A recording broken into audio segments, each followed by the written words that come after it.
Yeah, man. Hip hop. I've been involved with hip hop for a long time. I came into it just like almost everybody else in your average inner city neighborhood in the early 1980s and up. Just like everybody else. Just like everybody else. I just happen to be a wordsmith because I read a lot of books ever since young.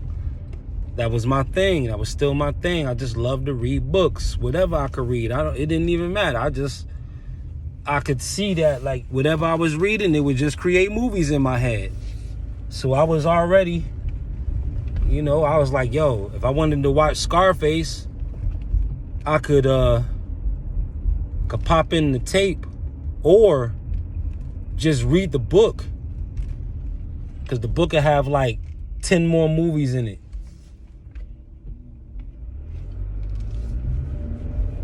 All of this in the time and age of hip hop.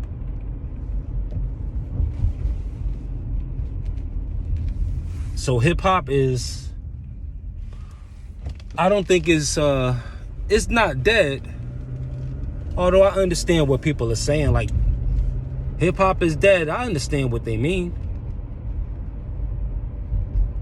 What we would have considered a closer form to how it started,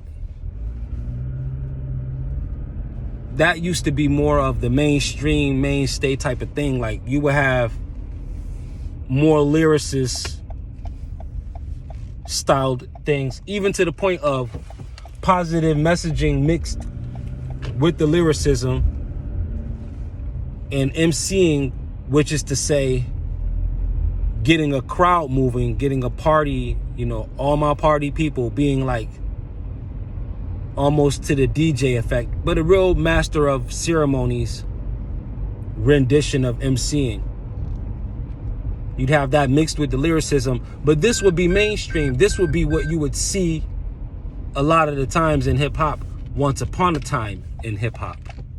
So I remember coming up in the culture of that time in hip hop when you couldn't get on unless you were different. You had to be wildly different from the last person. As far as gimmicks, it was hard for a MC to be gimmicky because the tone that was being presented to the masses at that time for hip hop was not gimmicky. It was still under observation, so there were no real tags put on it yet. It was just, let's just try this hip hop thing, filter it through and just see how the people respond to it. But in that filtering through, you're letting some people drop a whole bunch of jewels in there. You're letting people really lift the people up. You're letting people with revolutionary, life-changing, society-changing voices get up on the mic and just get all on MTV and BET and be all on somebody's radio, both surface and underground radio, doing all kind of interviews. You got them putting their flyers around, you know what I mean? Every telephone pole against all types of brick walls of establishments. And the person would just be rhyming, and you know that this person is not going to sell any more than 250,000 records. But you know that they selling all of those CDs out the house, and they millionaires once they done with that. And nobody will really know who they are, except for a couple of y'all. That's what hip hop was. The irony is, that's what hip hop is turning into again as a recycle. But at that time, you were doing that without social media. So the only face that you had of hip hop was whatever filtered through the main stage. But fortunately at that time, again, hip hop was still under observation.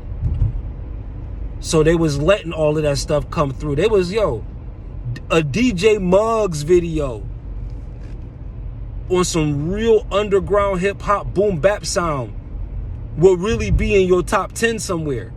On TV though. Like for the whole world to see. I'm talking about underground, like Raz Kass Soul on Ice. The song might play 10 times on a channel in one day that the whole world is going to see. Camp Low.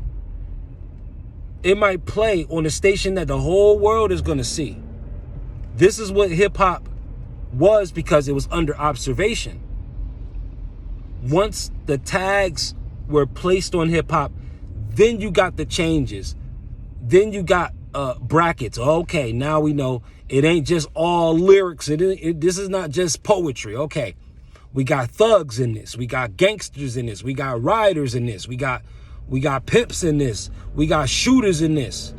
Okay. So this is not just a whole bunch of people who just trying to, okay, this is not all, okay, this isn't all the nation of gods and earths that we were thinking at first. We were thinking it was going to be a million, we thought it was going to be, we thought it was going to be like that, like revolutionary everywhere.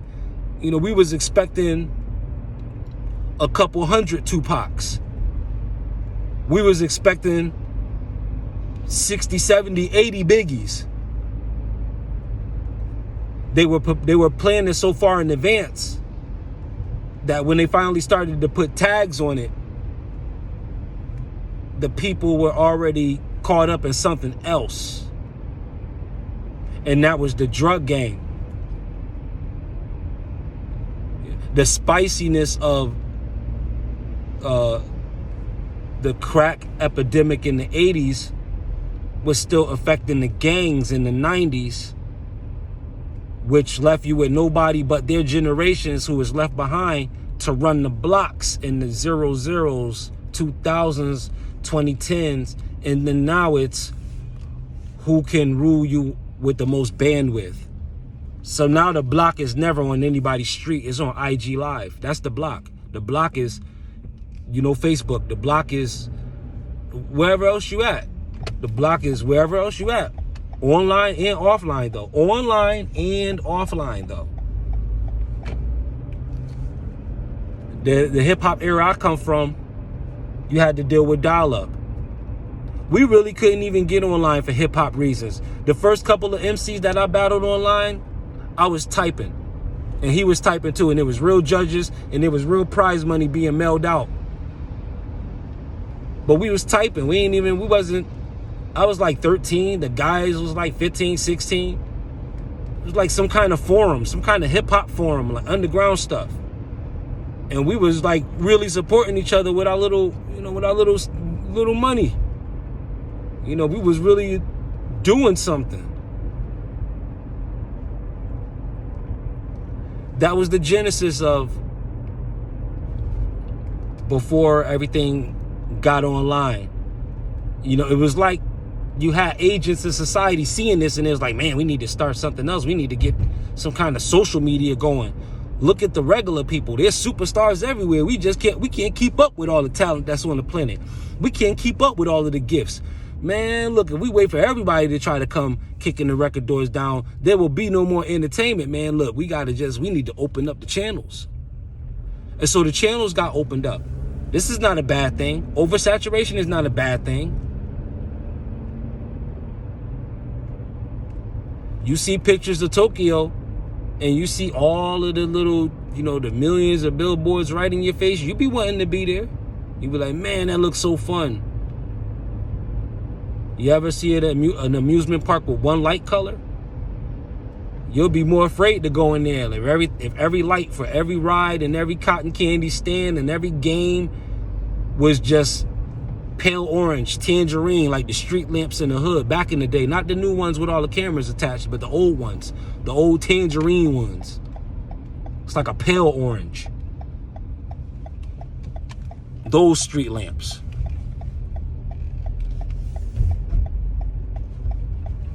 That era of hip-hop, when your only chance to rhyme would be right there on site, because it wasn't like y'all was gonna call each other later.